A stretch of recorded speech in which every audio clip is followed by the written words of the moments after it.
Kita aturkan tentu senantiasa kehadirat Allah Subhanahu wa taala atas limpahan semua nikmat yang kita terima.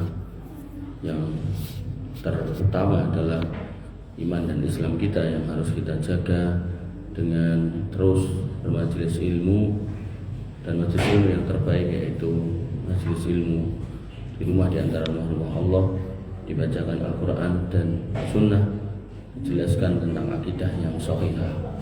Bapak Ibu yang dirahmati Allah Subhanahu wa taala, tema kita adalah akidah dan kita masih dalam rangkaian pembahasan tentang akidah kita tentang Nabiullah Isa Al-Masih. Dan kita sampai di tema kisah kandungan dan kelahiran Isa Al-Masih. Jadi sesuatu yang salah ini pun diulang-ulang ini sesuatu yang benar. Maka kalau kita ngomongkan ayat tentang Isa Al-Masih dan Ibunda Maryam, ya ayatnya jadi ini pun ibu, gak kemana-mana, ayatnya cuma itu. Cuman dengan angle tema atau judul yang berbeda, kita pakai lagi. Tujuannya ya, diulang-ulang dan jadi hafal. Harapannya menghantam. Bapak Ibu yang dirahmati Allah Subhanahu wa taala. Yang pertama, dia adalah kalimat atau firman dari Allah. Bukan bagian dari Allah, tapi yang tercipta dengan firman Allah, kun fayakun. Bedakan ya. Karena nanti orang Nasrani itu meyakini Allah itu di langit sebagaimana kita. Itu akidah mereka loh. Makanya nenek orang Islam enggak yakin nek Allah di langit itu niku nggih pripun nggih. Keliru lah gitu. Nah, maka mereka meyakini Allah di langit. Cuman ada cumannya. Ketika berupa firman, bahasanya ngoten, maka dia menjadi Roh Kudus. Dan dalam Islam Roh Kudus niku Jibril. Nah, kemudian Roh Kudus niku kadang juga disebut Ruhul Amin, Sami. Walaupun nanti ada tafsiran yang lain, tapi tafsir yang paling umum, paling banyak disampaikan oleh para ulama itu Ruhul Kudus itu Jibril. Nah, begitu sampai di bumi, ya, kata mereka, itulah yang mereka sebut sebagai Tuhan mereka itu. Nah, kita menyebutnya sebagai Isa Al-Masih. Nah, Bapak Ibu yang dirahmati Allah Subhanahu wa taala, Allah berfirman pada Quran surat Al-Imran ayat 45, yaitu qalatil malaikatu ya Maryam innallaha yubashshiruki bi kalimatin minhus muhul masih wa Isa bin Maryam wajihan fid dunya wal akhirah wa minal muqarrabin. Dan ingatlah ketika malaikat berkata, wahai Maryam, sesungguhnya Allah sampaikan kabar gembira kepadamu tentang suatu kalimat firman-Nya, yaitu kun fayakun itu, yang isinya adalah akan diciptakan ya, anak untukmu yang bernama Al-Masih Isa putra Maryam. Al-Masih ini dalam kultur Yahudi itu yang diminyai sebagai tanda manusia yang dipilih. Apa istilahnya? Ditap. Apa istilahnya? Jadi kayak inaugurasi ngoten niku lho. Nah, jadi dia terpilih terus diminyai Al-Masih. Nah, Al-Masih itu nanti ada dua, yaitu Al-Masih Isa dan Al-Masih Dajjal. Bedanya Al-Masih Isa enggak pernah ngaku Tuhan ning diaku Tuhan. Nek Al-Masih Dajjal dia selalu ngaku Tuhan terus ya pengen disebut Tuhan. Nah, apesnya Al-Masih Ad-Dajjal ini diberi cobaan oleh Allah, angger ngomong sak omong-omong dikabulkan. Makane nggih jenengan kadang ndonga ora kabul niku enten hikmahe. Mun angger ndonga kabul kula berarti aku Gusti Allah, kan repot ngene ngoten niku. Nah, Dajjal niku ngoten niku. Jadi ngomong udan medhuk, rasa udan ora udan. Danau kering, danau enek isine. Lemah tokke mase metu mase. Tanduran subur gitu kan. Wong mati digugah tani gitu kan.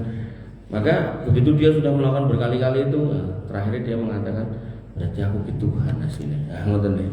Nah, maka ketika kita itu sudah berdoa berkali-kali kok enggak terkabul, enggak ada yang salah di situ. Allah tahu kebijaksanaannya, bahwasanya kalau misal dengan tiba-tiba ya Allah saya minta duit 100 miliar atau tiba kebluk 100 miliar atau sing dijejerkan maka kejagung niku malah 2 triliun. Nah niku mungkin jenengan wallahu alam bisa jadi pegang ngaji, sibuk jajan, sibuk jalan-jalan gitu kan. Makanya Bapak Ibu yang dirahmati oleh Allah, semua ada hikmahnya ini. Nah, di sini kemudian dikatakan namanya Al-Masih Isa putra Maryam. Nah, seorang yang wajihan fid dunya wal akhirah, terkemuka di dunia dan di akhirat. Nah, ini orang Nasrani ini senang dengan kalimat ini. Wah, benar, berarti benar. Makanya tak muliakan jadi Tuhan. Nah, itulah perbedaan kita sama mereka. Mereka menyatakan diangkatnya dia itu jadi Tuhan itu adalah kemuliaan. Buat kita itu justru bukan kemuliaan. Kenapa? Karena Allah itu sendiri dan Isa itu sendiri. Memposisikan yang bukan di makomnya dinaikkan pada makomnya itu sebuah kekeliruan. Ibaratnya ya punten, orang duwe SK lurah, ngaku-ngaku lurah itu enggak benar gitu kan. Nah, maka wajihan fid dunya wal akhirah ini kalau dari kacamata orang Islam, wajihan fid dunya ini maknanya orang Yahudi menuduh dia itu anak zina, maka orang Islam tidak boleh mengatakan itu. Tidak boleh. Makanya nanti ada ulama yang rodok galak, yo galaknya tapi bagus. Nek nganti ada orang Islam mengatakan dia anak zina, syahadatnya batal. Sampai seperti itu. Ini menunjukkan miliaran umat Islam itu mengimani dia anak suci bukan anak zina. Dan di akhirat dia mulia. Mulia gimana? Mulia satu, dia nggak pernah mati di tiang salib. Itu yang kita yakini. Wa ma qataluhu wa ma salabu walakin subbihalahu. Tidak pernah dia terbunuh, tidak pernah dia tersalib, tapi dia diserupakan. Nanti dalam ayat yang lain bal rafa'ahu ilai. Tapi Allah angkat dia ke atas. Dan nanti fil akhirah, nanti di akhirat diturunkan lagi dalam bentuk kemuliaan. Kenapa kok dikatakan mulia? Karena matinya manusia di atas tiang salib menurut kultur hukum, konstruksi hukum pada zaman itu, bahkan sampai hari ini itu hukuman jelek. Hukuman jelek. Mari bahasane ngeten. Kowe kenal iki, kenal. Si urip pernah mati ning di Nusa Kambangan. Dadi sipir apa tahanan-tahanan. Mati di Nusa Kambangan itu kan indikasi orang yang ada di tempat yang kurang baik. Nah, makanya ketika meninggalnya di tiang salib, maka itu menurut kita, nah itu kurang tepat. Ya memang ayat membantah itu, kemudian itu justru tidak memuliakan beliau, justru menghinakan beliau. Makanya Bapak Ibu yang dirahmati oleh Allah Subhanahu wa taala, wajihan fid dunya wal akhirah, di sini maknanya kita tidak pernah katakan dia anak zina dan juga kita enggak pernah katakan dia mati di tiang salib. Jadi itu justru memuliakan. Nah, cuman kadang itu dikatakan mati di tiang salib dan mereka menebus dosa manusia itu dianggap memuliakan, itu aneh gitu. Menurut saya aneh gitu kan. Ibaratnya ngeten, ada seorang laki-laki saking cintanya sama istrinya, akhirnya kabeh dituruti sampai apa sing ngrasa dituruti mumet, akhirnya stres edan. Dia gila karena cinta. Enten niku kira-kira saenan mboten? Edan lho. Nah, kuwi bojone ora karon gelem ya kan. Kan niku sedan Mas, ya kan. Tak jokane pengadilan supaya jatuh talak kok. Bojone dicintai nganti edan we gak mau kan. Makanya Bapak Ibu yang dirahmati oleh Allah Subhanahu wa taala, maka ketika disebutkan dia mulia karena mati di tiang salib menebus dosa manusia, itu menjadi kalimat yang menurut saya nih kontradiktif antara memuliakan dan menghinakan. Karena fakta hukumnya orang yang disalib itu hukuman yang paling jelek pada zaman itu, bahkan sampai hari ini gitu. Makanya kemudian dikatakan wa minal muqarrabin, dan dia termasuk orang yang didekatkan kepada Allah. Nanti dia dinaikkan ke atas. Nah, maka ini juga menjadi dalil kalau Allah itu di atas, bukan di mana-mana.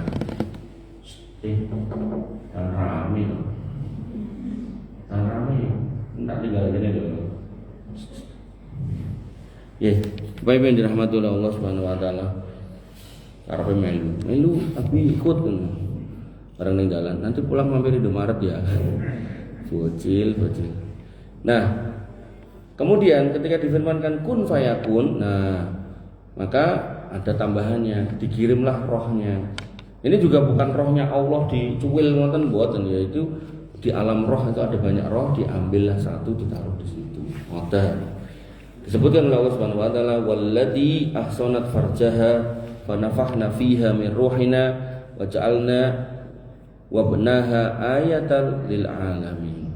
Dan ingatlah kisah Maryam yang memelihara kehormatannya. Ini yang tadi saya katakan. Dia mulia di dunia, ibunya dan anaknya enggak pernah jadi orang zina, sehingga dia enggak pernah jadi anak zina. Bukan. Dia anak dari wanita yang suci. Lalu kami tiupkan roh Dari kami itu bukan dari diri Allah dicuwil ngoten mboten. Jadi roh-roh itu ada di alam roh. Nah, di alam roh itu Allah yang tahu posisinya di mana. Maka terus dikirimlah rohnya itu. Niki nek mboten hati-hati jenengan ketemu karo wong ngoten niku, wah. Dipelintir-peluntir ngalor ngidul ngitan ngulon terakhirnya ya bener kowe ngoten niku. Nauzubillah ya. Makanya nek jenengan masih ingat dalam kitab Ushul Sunnah yang kita bahas ini kan sebenarnya penjabaran dari Ushul Sunnah supaya tambah detail gitu loh. Nah, di kitab Ushul Sunnah kan jelas cuma dikatakan adanya Dajjal, adanya Isa gitu kan. Adanya Yajud Ma'jud selesai. Nah, kita menyelam lebih dalam. Dajjal itu apa kita udah bahas. Kemudian niki Isa, niku mengke Imam Mahdi terus Yajud Ma'jud. Niku empat orang atau empat makhluk ini atau ciptaan Allah ini nih sak seri dalam artian apa? Munculnya hampir bersamaan di akhir zaman. Jadi nek ngomong ke Dajjal mungkin otomatis yang membunuh adalah Isa. Nek ngomong ke Isa mungkin otomatis dia ketemu kali Al-Mahdi. Nek ngomong ke Al-Mahdi sama Isa mungkin nggih ujungnya nggih Ya'juj Ma'juj. Niku sak set gitu loh. Jadi nek bahas niki nggih kudu utuh dan kemudian saya bahas lebih dalam biar pelajarannya itu tambah detail ngoten nih. Nah, Bapak Ibu yang dirahmati Allah Subhanahu wa taala, kami tiupkan roh dari kami ke dalam tubuhnya, yaitu tubuhnya Maryam. Kami jadikan dia dan anaknya sebagai tanda kebesaran Allah bagi seluruh alam. Tanda kebesaran Allah. Nah, tanda kebesaran Allah seperti apa? Bahwasanya Allah itu mampu menciptakan Adam tanpa bapak dan ibu. Nah, Allah mampu tanpa bapak dan ibu. Kok iki anak ibu ya tambah mampu kan ngoten. Nah, ada orang bisa bikin mobil, bikin motor itu insyaallah bisa gitu kan. Rodo papat iso, rodo loro mesti insyaallah bisa. Maka dalam konteks Allah mampu menciptakan Adam tanpa bapak dan tanpa ibu, Hawa juga demikian, maka ya Nabi Isa itu ciptaan yang lebih mudah tentunya dibandingkan Adam alaihissalam. Kemudian disebutkan lagi pada ayat yang lain, wa Maryam ibnata Imran allati ahsanat farjaha. Di ayat ini tuh sudah pernah saya bacakan juga di depan, tapi tidak apa-apa, diulang-ulang biar nempel. Dan Maryam putri Imran yang menjaga kehormatannya. Diulangi lagi pada ayat At-Tahrim ayat 12. Fa nafakhna fihi min ruhina, dan kami kemudian tiupkan ke dalam rahimnya sebagian dari roh ciptaan kami. Bukan roh Allah, bukan, tapi roh yang Allah sudah ciptakan ada di alam roh, diambil, dimasukkan.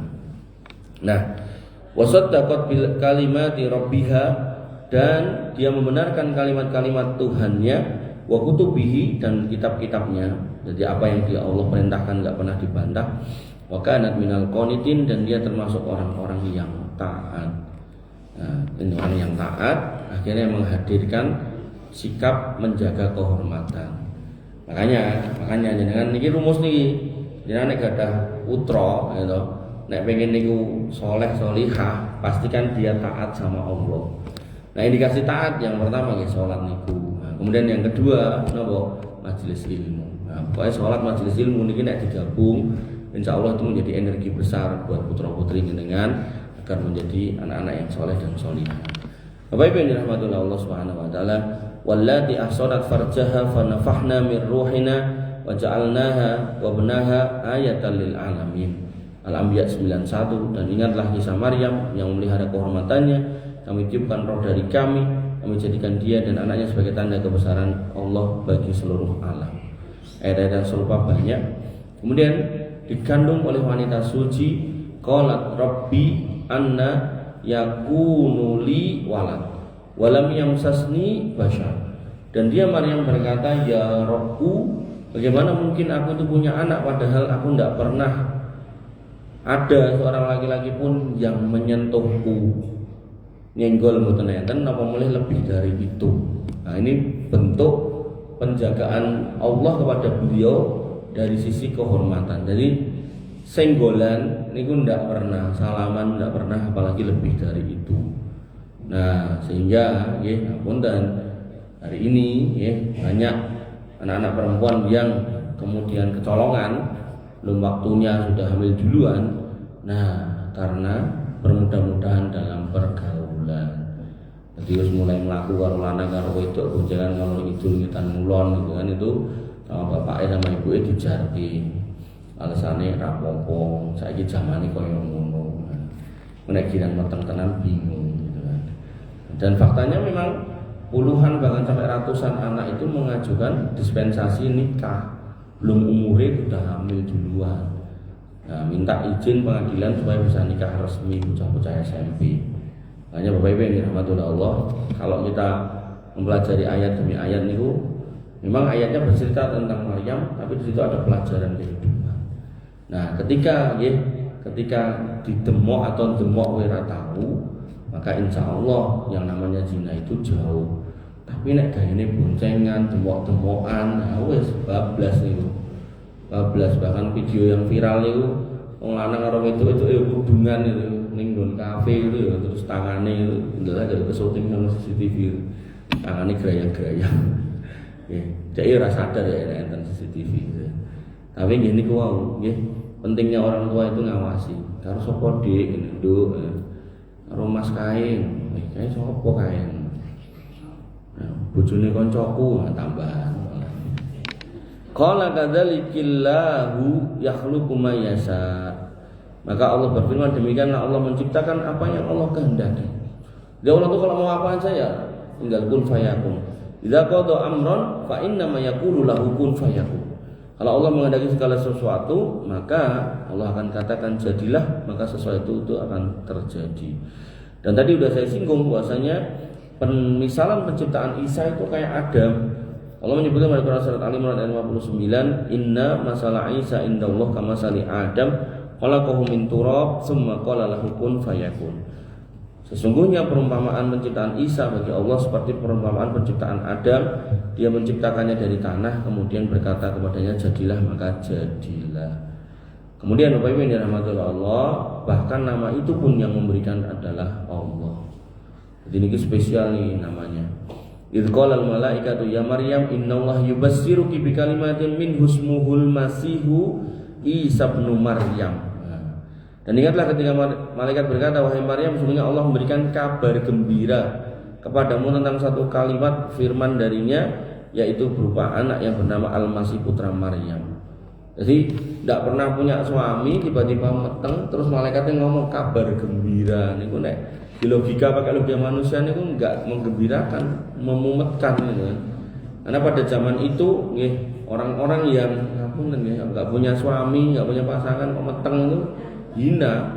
Dan benar orang Yahudi sejak zaman itu sampai hari ini enggak mau mengakui kenabian daripada Isa Al-Masih. Napa melih kok nganti mengakui ketuhanannya, tambah orang. Makanya saya pernah katakan mungkin ada misionaris di Israel sana. Jadi orang-orang Yahudi yang mau orang Islam Jumatan, mereka di hari Sabat, Sabtu gitu kan, mau datang ke kuil-kuilnya, cara niki dalane mriku lho kok dicegatan mriku to ditawari. Iki lho Tuhan sing bener iki Yesus ngene. Iku cah cilik-cilik sing napa Yahudi niku do golek sendal, golek botol, golek nek watu mboten dibandemke diusir kados mbusah niku segawon niku. Dan itu sampai hari ini bahkan di beberapa gereja itu ada kondisi di mana mereka itu pengen merayakan sejarahnya mikul kayu salib dulu. Lagi bareng itu kok gereja ini papasan orang Yahudi. Lah wong Yahudi ya sisan, wong sejarah biyen dia mikul kayu salib terus orang Yahudi didoni. Jadi dia ini doni tenan, cu gitu. Dan itu sampai hari ini Pak. Coba. Makanya saya itu sampai heran di Amerika karena Israel kok iso mesra gitu tuh piye ceritane gitu loh. Artinya kan yang satu menghasut kekaisaran Romawi pada waktu itu untuk membunuh Isa Al-Masih, sehingga menurut sejarah mereka beliau tersalib, tapi nek kita nggak mengimani seperti itu ya. Nah, itu logikanya kan yo, tentu kita harusnya lo ya nggak boleh berdamai gitu. Ya harusnya yo berarti juga elek berarti mungkin mateni atau menghasut kekaisaran Romawi untuk menangkap Isa Al-Masih kemudian dibunuh di tiang salib kok ya. Mosok saiki malah dikancani, didanai, dikei senjata, dilindungi, lakoni apa wae di backingi, alah Mas. Wis mengerikan itu, potret-potret yang aneh itu. Apa yang dirahmati oleh Allah Subhanahu wa taala, wajihan fid dunya wal akhirah, mulia di dunia dan di akhirat, wa minal muqarrabin dan dari orang-orang yang didekatkan. Kemudian kesamaan itu tidak lantas menjadikan dia sebagai Tuhan atau anak Tuhan. Ya ahlul kitab la taghlu fi dinikum. Allah mengingatkan, ahli kitab Yahudi Nasrani, jangan berlebihan dalam agama kalian. Wala taqulu 'ala Allahi illal haq, dan jangan kamu mengatakan tentang Allah kecuali yang benar. Nanti dalam ayat yang lain, laqad kafarul ladzina qalu innallaha salisu salasah, telah kafir, telah ingkar orang yang mengatakan Allah itu satu dari tiga, tiga dari satu, trinitas. Nanti kemudian dikatakan orang-orang Yahudi juga mengatakan bahwasanya Uzair itu putra Allah, itu ngekeliru lagi. Makanya nanti di dalam Quran surat Al-Bayyinah jelas tegas dikatakan innalladzina kafaru, sungguhnya orang-orang kafir. Orang kafir siapa? Min ahlil kitab, dari ahli kitab siapa? Yahudi, Nasrani, wal musyrikin, dan orang-orang musyrik. Nah, orang musyrik niki yang kita harus hati-hati, karena orang musyrik itu adalah orang yang menduakan Allah. Ya sok sholat, tapi nek enek masalah mlayu ning dukun. Nah, ya sok sholat, tapi begitu kemudian ngapunten putrane wis umur nikah terus digoleke pengasih. Nah, ya sholat gitu kan, nandur pari disajeni. Nah, yang kayak gitu-gitu harus hati-hati. Jangan sampai kita sudah sholat puluhan tahun, bahkan dari kecil sampai tua gitu kan, tapi kemudian semua itu rusak karena kita berbuat kesyirikan. Dan kesyirikan itu bentuknya macam-macam. Makanya pentingnya belajar tauhid itu agar kemudian kita tidak jatuh dalam kesyirikan. Wala taqulu 'ala Allahi illal haq, dan jangan berkata tentang Allah kecuali yang benar. Dan hari ini banyak orang yang berkata-kata tentang Allah itu yang ngawur. Kok jenengan salat Id dhisik pripun? Aku telepon Gusti Allah, iku ngawur. Mungkin enten mulai piye tipes niki ya. Niku sanjang aku ndek zikir khusus nek tak waca Gusti Allah goleki aku. Kok kula diajari moh ndak Gusti Allah bingung goleki kowe apa aku. Terus mungkin enten mulai sing ngendikan Muhammad itu nama dari nama-nama Allah. Jadi nek ndonga ngangge nyeluk yang Muhammad saya minta ini minta itu boleh. Nanti ada lagi yang ngawur lagi, ngimpi ketemu Allah. Parah lagi ketemu ini gak pasti ngimpi. Parah lagi enten sing menggambar Allah. Ya Allah, makanya Allah mengingatkan walillahil asmaul husna fad'uhu biha wa dzarul ladzina yulhiduna fi asma'ih. Allah itu punya nama-nama selain nama Allah, punya nama-nama asmaul husna. Maka kalau engkau mau menyeru berdoa, pakailah nama-nama itu dan tinggalkan orang-orang yang menyimpang dari menyebut nama Allah. Nek menyebut nama Allah saja ada yang menyimpang, kita suruh menjauhi. Maka ada orang-orang yang berkeyakinan tentang Allah yang menyimpang, ya silakan dijauhi. Itu perintah Allah. Lah meyakini tentang Allah yang menyimpang gimana? Lah Allah di aras kemudian diturunkan di bumi. Turunkan di bumi, dilebokkan ke dalam perut seorang wanita. Ditinggalkan di situ 9 bulan 10 hari. Bersemayam di dalam rahimnya dan bersebelahan dengan usus yang isinya kotoran. Dikeluarkan lewat jalan yang sangat sempit, jalur kotoran lagi, dan keluar bersama dengan kotoran. Dan kemudian tidak bisa apa-apa. Dan kemudian harus membesar sebagaimana layaknya manusia kecil. Itu sampai ada yang bertanya dan akhirnya menyebabkan dia masuk Islam. Lalu 9 bulan 10 hari ketika di perut ibunya, bumi dan alam semesta sing ngurus siapa? Pertanyaan-pertanyaan fundamental loh niku. Makanya Bapak Ibu yang dirahmati Allah, kalau kita mau mencari hidayah, itu sebenarnya rumusan 3 tapi 1 tapi 3 itu ada sejarahnya. Bagaimana itu dirapatkan. Para uskup berkumpul, muncul rapat konsili Nikea 1, 2, 3, 4, 5, 6, 7, 8, 10. Nanti setiap muktamar niku menghasilkan fatwa tentang Tuhan ki ini, Tuhan ki ngono. Dan nanti yang berbeda itu dianggap kafir. Terus sampai akhirnya format terakhirnya itu 3 tapi 1. Nah, 3 apa 1 ya, sok 3 sok 1. Makanya Bapak Ibu yang dirahmati oleh Allah Subhanahu wa taala, makanya ustaz-ustaz, guru-guru, kiai-kiai itu mengajak kita bersyukur atas nikmat iman karena kita tidak terjebak dalam pilihan-pilihan yang seperti itu. Dengan dipilih untuk menjadi orang yang beriman, yang muslim, yang hanya mengimani Allah Subhanahu wa taala saja, yang tidak berbilang, tidak ada yang kedua, ketiga, tidak punya anak, tidak punya istri, tidak punya keluarga. Dia yang pertama dan tidak ada yang mendahuluinya, dia yang terakhir dan tidak ada yang mengakhirinya.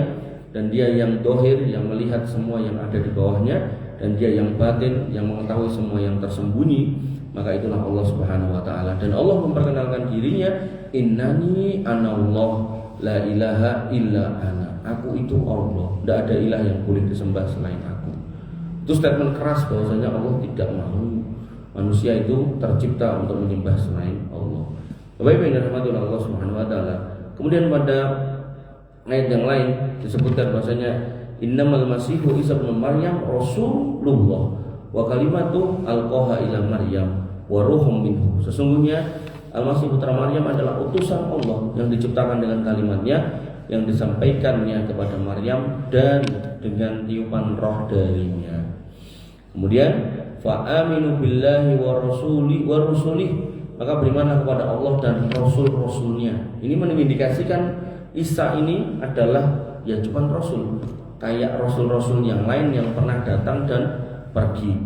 Wala taqulu salasa, dan jangan katakan yang ketiga. Mau ngapain? Mau ngapain? Bisa ada teman ya, tolong ya. Nate ini gua anak papat melu kula ning kantor. Siji-siji ABBB, siji rampung, siji PP. Nyawi papat bolak-balik.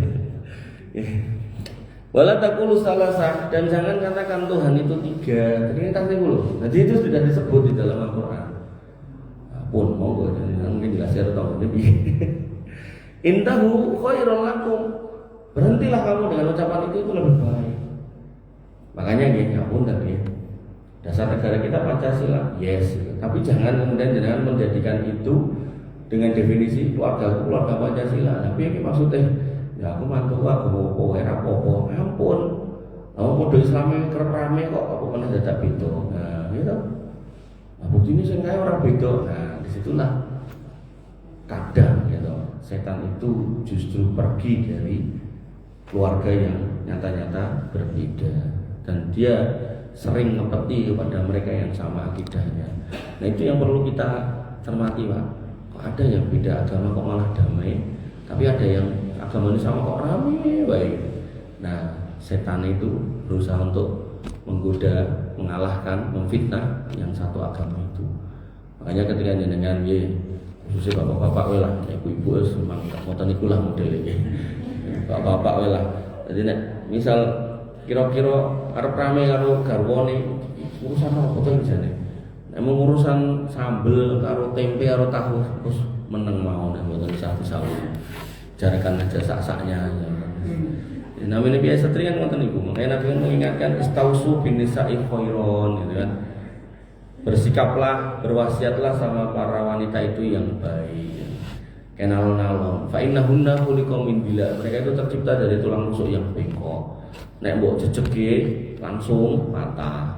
Nek mbok jarke ya tetap bengkok. Makanya sabar aja. Nah, saya katakan orang laki-laki itu terjebak dalam tiga. Tapi terjebak ya mau nggak mau ya emang ini hidupnya.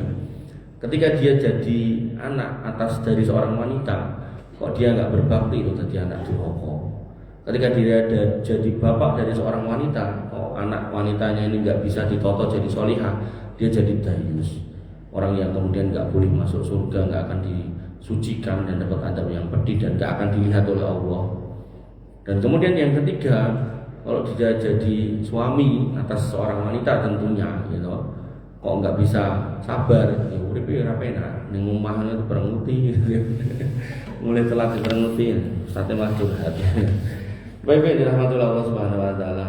Ya di sini dikatakan jangan kamu sebut Tuhan itu tiga, satu, la ilaha illahu. Dan sebenarnya ayat-ayat tentang keesaan Allah itu banyak di Alkitab itu juga, gitu kan. Innama Allahu ilahu wahid, sesungguhnya Allah itu ilah yang esa, subhanahu ayyakuna lahu walad, maha suci Allah dari anggapan kalau Allah itu punya anak. Lahu ma fis samawati wa ma fil ard wa kafa billahi wakila. Dan kepunyaan Allah apa yang ada di langit dan di bumi, dan cukuplah Allah sebagai pelindung. Makanya Bapak Ibu yang dirahmati oleh Allah Subhanahu wa taala, itu bab tentang bagaimana Isa Al-Masih itu tercipta, bahwasanya tidak punya bapak tapi masih punya ibu, dan hadir dari kalimat Allah dan tiupan roh dari Allah. Kalimat Allah kun fayakun. Nah, begitu ada janinnya, janin ini kan begitu ada nanti umur 4 bulan kan dikasih roh. Nah, rohnya ditiupkan. Bukan roh Allah, tapi roh ciptaan Allah. Nah, ini harus tegas, harus jelas. Kadang masih enggak dong. Nah, kemudian bab berikutnya bahwasanya Nabi Isa alaihissalam bisa berbicara ketika masih bayi. Ayat yang pertama pada Quran surat Al-Imran ayat 46, wa yukallimun nasa fil mahdi wa kahla wa minas sholihin, dan dia berbicara dengan manusia sewaktu dalam buayan dan ketika sudah dewasa. Jadi begitu lahir digendong orang tuanya itu bisa ngomong, dan dia termasuk orang yang sholih. Ini ayat pernah juga saya bahas. Kemudian fa asyarat ilaih, maka Maryam menunjuk kepada anaknya. Qalu, orang Bani Israil mengatakan, kaifa nukallimu man kana fil mahdi sabiyya, bagaimana kami akan berbicara dengan anak kecil yang masih dalam ayunan. Jadi Maryam ini pun dituduh dengan aneh-aneh, Maryam langsung enggak usah rame-rame iki lho bocah tekono. Mereka enggak percaya. Piye ceritanya? Mosok ditekoni. Dan yang semodel ini pernah hadir, yaitu dalam kisah Juraij. Jauh sebelum kisah Isa Al-Masih, ada Juraij, seorang tokoh agama, penjaga kuil. Jadi orang Yahudi punya tempat ibadah, dia tinggal di situ. Jadi hampir mirip kayak Maryam. Maryam kan juga ditinggalkan di situ oleh ibunya, dong. Bahasanya karena ibunya sudah tua, maka punya janji nek nganti duwe anak tak suruh ngurusi tempat ibadah. Kalau anak perempuan, biasanya taruh tempat ibadah itu laki-laki, tapi ya karena udah nadab taruh di situ. Dan kemudian ditemani dengan Zakaria. Nah Zakaria kalau datang, Nabi Zakaria, lu kok enak buah Maryam, gitu kan? Untuk kau ngendi, kata Maryam dapat dari Allah. Jadi dikirimin sama malaikat, gitu kan? Nah, Bapak Ibu yang dirahmati oleh Allah Subhanahu Wa Taala, kembali ke Juraij. Juraij menjaga kuil juga. Nah Juraij ini nggak pernah keluar kuil, pokoknya di kuil. Nah, nanti ada yang ngantri makanan dimakan. Pokoknya terima yang pandum lah, enaknya apa dipakan, gitu kan? Nah makanya yang terjadi, ibunya datang manggil Juraij, Juraij boten nyauri, posisinya sedang sholat. Orang Yahudi itu sholat, jangan cari di YouTube orang Yahudi sholat. Sholatnya rada terus-terus ngoten niku. Nah, kemudian pas posisi sholat Juraij bingung, tak jawab apa ora iki ya. Tak jawab apa tak batalke sholatku. Nah, Juraij berpendapat tak lanjutke aja. Nah, besok lagi datang lagi ibunya, posisinya yang masih sama. Jadi Juraij ini benar-benar luar biasa. Daerah ngresiki tempat ibadah, daerah ngresiki tempat ibadah. Suara enak ceritanya main Habibie FF enak, main Mobile Legends enak gitu. Ya ibadah. Nah maka Bapak Ibu yang dirahmati Allah Subhanahu Wa Taala, kali yang kesekiannya ibunya kecewa terus sesumbar. Ini buat pelajaran kita, bahasanya jangan sakna sono-sono sama putranya ampun ngetoki kalimat-kalimat yang jelek. Karena doa atau ucapan baik maupun buruk orang tua kepada anaknya itu mustajab dua-duanya. Hanya keluarkanlah kalimat yang baik. Nah ibu ini ngomong, wis pokoknya tak dumake kowe akan datang satu masa kamu itu terfitnah sama perempuan gak baik. Bener, ada PSK. PSK nih mendengar dari omongan orang-orang nek Juraij itu gak akan tergoda dengan wanita. Dia penasaran, rumongso ayu. PSK rumongso ayu biasa tau. Wong bencongnya rumongso ayu kok. Bencong dan kalasan itu loh, itu naik ngamen tadi kayak duit itu, wah tambah kloket ke cacing. Rumongso ayu gitu batin itu bentukmu itu. Padahal mau ngarep-ngarep 500, nek ngono ya moh kayak 500, wong nek kayak 500 tinggal tuku solikin niku kok tuku bedaan moh. Nah, Bapak Ibu yang dirahmati Allah Subhanahu Wa Taala. Nah, akhirnya si wanita ini godo Juraij itu orang efek. Wah tenan ini. Tapi dia nggak menyerah gitu loh. Apa yang terjadi? Tanggone Juraij sebelah ini tukang angon wedhus digodo, tergodo lah dia. Akhirnya hamillah si PSK ini dan dia sesumbar, iki anake Juraij gitu kan. Nah, sampai puncaknya warga itu marah, digerobyok. Ini enggak digebuki orangnya, tapi kuilnya dirobohkan, diratakan dengan tanah. Ya sudah, Juraij enggak punya tempat. Ya. Nah, tapi Juraij juga enggak marah, yang guyu tok karena mendengar omongan ibu itu. Jadi sambil sholat dia krungu suara mboke, mau posisi sholat.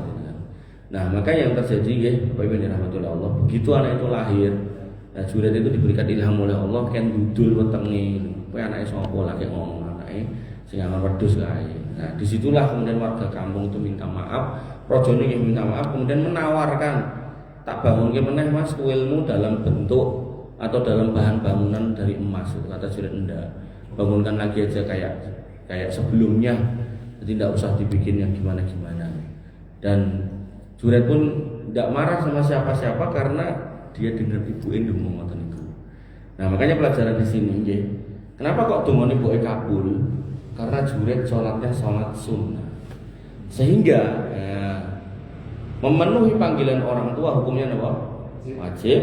Sholat sunnah hukumnya sunnah. Sunnah ketemu wajib didahulukan yang sunnah. Nah, ibu tak tekoki saiki.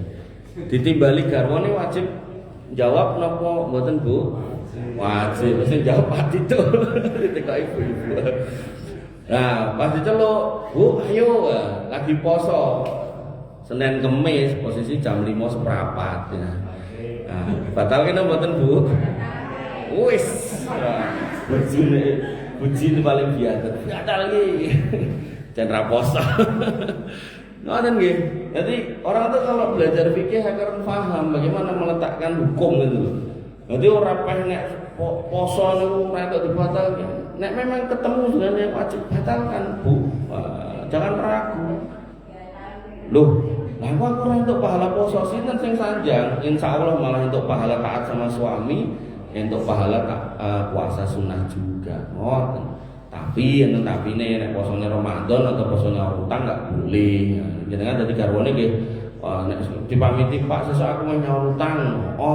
Jam 5. Ayo. Ten ya. Jadi ya harus saling paham lah gitu. Pak Nopo ya Cik Oyayu to Pak No? Pak No. Napa jenenge Cik Oyayu ngoten niku? Ayo mangan. Nggih. Bapak Ibu yang dirahmati oleh Allah Subhanahu wa taala. Nggih. Kemudian ayat ketiganya 110, idz qala Allahu ya Isa bin Maryam uzkur nikmati alaika wa ala walidatika iz ayyatuka bi ruhil qudus tukallimun nasa fil mahli wa kahla. Diulangi lagi. Dan ingatlah ketika Allah berfirman atau bertanya kepada Isa putra Maryam, "Hei Isa putra Maryam, ingatlah nikmatku kepadamu dan kepada ibumu sewaktu aku memuatkanmu dengan Ruhul Kudus." Ya, Ruhul Kudus yang Jibril. Dan engkau dapat berbicara dengan manusia di waktu masih dalam buayan dan setelah dewasa. Kemudian pada ayat yang lain di Quran surat Al-Maidah ayat 110 masih wa id 'allamtukal kitaba wal hikmah wat taurata wal injil, dan ingatlah ketika aku mengajarkan menulis kepadamu juga hikmah Taurat dan Injil. Jadi singkat nulis langsung Gusti Allah. Dan kemudian difahamkan Taurat dan Injil. Jadi Taurat itu pernah hilang. Dan begitu hilang nggak ada yang hafal, ini kitab sejarah campur ya, ada akidah, ada ibadah, ada sejarah. Jadi disebutkan Adam itu punya anak ini, dari ini lahir ini, dan kitab kejadian. Nah maka nggak ada yang hafal, karena itu bukan perkara mudah ngapal gitu. Nah begitu tulisannya semua hilang, maka muncullah Uzair itu, kalau mereka nyebutnya Ezra. Tiba-tiba dia bisa hafal semuanya. Makanya orang Yahudi menyebut dia sebagai anak Allah. Karena apal kitab. Nah, Isa Al-Masih juga dikasih begitu. Cuman orang Yahudi nggak mau terima. Kenapa? Karena persepsi mereka yang namanya utusan Tuhan itu harus kuat kayak Musa, harus memimpin bangsa Yahudi untuk mengalahkan bangsa-bangsa. Nah, kok sing teko wong kelemar-kelemar dalam artian apa? Lebih ke arah ilmu pengetahuan yang diutamakan, bukan fisik itu loh. Bukan sing ayo gelut ngoten. Nanti dia yang orangnya sabar, santun. Nanti enggak kemudian didik siap perang dibuat dan obati wong gitu kan. Memberikan kata-kata yang bijak ngoten niku. Nah, mereka menolak. Nah, Bapak Ibu yang dirahmati Allah, bahkan dia pun diajarkan Injil. Jadi enggak cuman Injil, diajarkan Taurat juga. Nah, kemudian wa'id takhluqu minad dini ka hayati tayri bi'idni fatanfuhu fiha fatakunu tayran bi'idni wa tubri'ul akmaha wal abrasa bi'idni. Dan ingatlah juga ketika engkau membentuk tanah berupa burung dengan seizinku, kemudian engkau meniupnya lidahmu, lalu dia menjadi seekor burung yang nyata dengan izinku. Dan ingatlah ketika engkau menyembuhkan orang buta sejak lahir, dan orang yang berpenyakit kusta, semua dengan izinku. Makanya apa yang terjadi sama Dajjal? Dajjal nggak sadar nek dia itu sebenarnya semua atas izin Allah. Nah, karena semua dilakoni kok dadi terakhir ya berarti aku ki Gusti Allah kuwi. Nah, disinilah kesalahan Dajjal. Bapak Ibu yang dirahmati Allah Subhanahu wa taala, wa ittuhrijul mauta biidni, dan ingatlah ketika engkau mengeluarkan orang mati dari kuburnya menjadi hidup itu atas izinku. Wa id kafaftu bani Israila anka idh ji'tahum bil bayyinati faqala alladziina kafaru minhum in hadza illa sihrun mubin. Dan ingatlah ketika aku menghalangi Bani Israel dari keinginan mereka untuk membunuhmu, dikala engkau mengemukakan kepada mereka keterangan-keterangan yang nyata, lalu orang kafir di antara mereka berkata, ini tidak lain hanyalah sihir yang nyata. Jadi karena yang diharapkan untuk datang enggak seperti Musa modelnya, maka orang Bani Israel enggak mau. Nah, puncak dari enggak maunya Bani Israel niku nek diparani nabi niku nek ra seneng, niku nek ra diusir dibunuh. Wis makane bahaya jadi ustaz ning tengah Bani Israel nek salah-salah dipateni Pak gitu. Dan pateni ini mboten main-main, beberapa nabi niku digraji. Oh, parah banget. Jadi enggak kemudian nek dipenggal langsung mati digraji krek. Tinggal graji ini kok ngendi to. Nah, maka Bapak Ibu yang dirahmati oleh Allah Subhanahu wa taala, nggih. Maka di sini Allah tegaskan, kamu pernah tak selamatkan ketika ditolak membuat kebenaran. Dan zamannya gimana? Dinaikkan. Nah, dinaikkan ke langit menuju Allah Subhanahu wa taala, dan sampai hari ini beliau ada di sana. Jadi beliau belum meninggal. Jadi meninggalnya nanti setelah selesai urusan melawan Dajjal, melawan Bani Israel, kemudian setelah melawan atau berurusan dengan Ya'juj Ma'juj, begitu sudah selesai, keadilan tersebar, begitu sudah tersebar maka beliau meninggal dengan tenang. Ngoten. Bapak Ibu yang dirahmati Allah Subhanahu wa taala, sehingga ketika dikatakan bahwasanya satu hari di sisi Allah itu 1000 tahun di sisi kita, maka ketika dia diangkat, beliau diangkat di sisi Allah. Nah, mungkin nek dihitung-hitung kan tahun pinten niku meninggal ini, kula kok ora hafal masih ini. Itu bisa dikatakan misalnya anggaplah 2000 tahun. 2000 tahun itu nek diporo 1000 berarti kan sakjane mung 20 dina. Ngoten to. Nah, makanya ulul alam dia akan bersama Allah itu berapa hari di sisi Allah. Nah, kita enggak tahu. Nah, yang tahu hanya Allah. Umpami dia dikehendaki untuk bersama Allah itu 30 hari. Nah, 30 hari kali 1000 berarti pinten 30.000. Oh, salah berarti. Nek 2000 berarti 2 hari bukan 20. Berarti nek dia dikehendaki bersama Allah 3 hari berarti 3000. Nek 3000 berarti yang mati ngenteni 1000 tahun lagi. Niku umpama. Artinya saya enggak sedang mengatakan angkanya pasti itu enggak. Cuman maksud saya beliau di sana itu enggak lama sebenarnya karena di sisi Allah gitu loh. Nah, nanti begitu turun, nah bersama kita seolah-olah itu panjang jaraknya karena waktu di sisi kita dan di sisi Allah itu berbeda. Itu yang dalam ilmu fisika masuk dalam kategori ilmu teori relativitas. Jadi begitu jaraknya berbeda, maka jangkauannya menjadi lebih panjang, tapi waktunya lebih singkat. Gampangnya dan Solo Jakarta niku nek zaman belum enten tol niku 12 jam. Enten tol dadi 6 atau 7 jam. Ya sing aku 5 jam ya banter banget nek niku. Nah, kemudian begitu ditariklah itu ke kendaraannya, bukan di darat, ditarik ke langit pesawat niku. Nah, maka dia kan naik toh. Nah, kemudian turun. Nah, maka butuh waktu cuma 1 jam. Makanya perangnya Israel sama Iran itu kan ke udara, jus gitu kan. Nah, niku rata-rata waktu tempuhnya itu 20-an menit. Tapi yang rudal hipersonik itu bisa 7 menit. Itu menit gitu kan. Makanya itu tidak bertentangan dengan apa yang kita yakini. Ilmu pengetahuan itu tidak bertentangan dengan yang kita yakini ketika kita bisa menjelaskan dengan sebaik-baiknya. Wabillahi perkataan yang bisa saya sampaikan, kurang lebihnya saya mohon maaf. Alhamdulillah. Subhanakallahumma bihamdika asyhadu an la ilaha illa anta astaghfiruka wa atubu ilaik.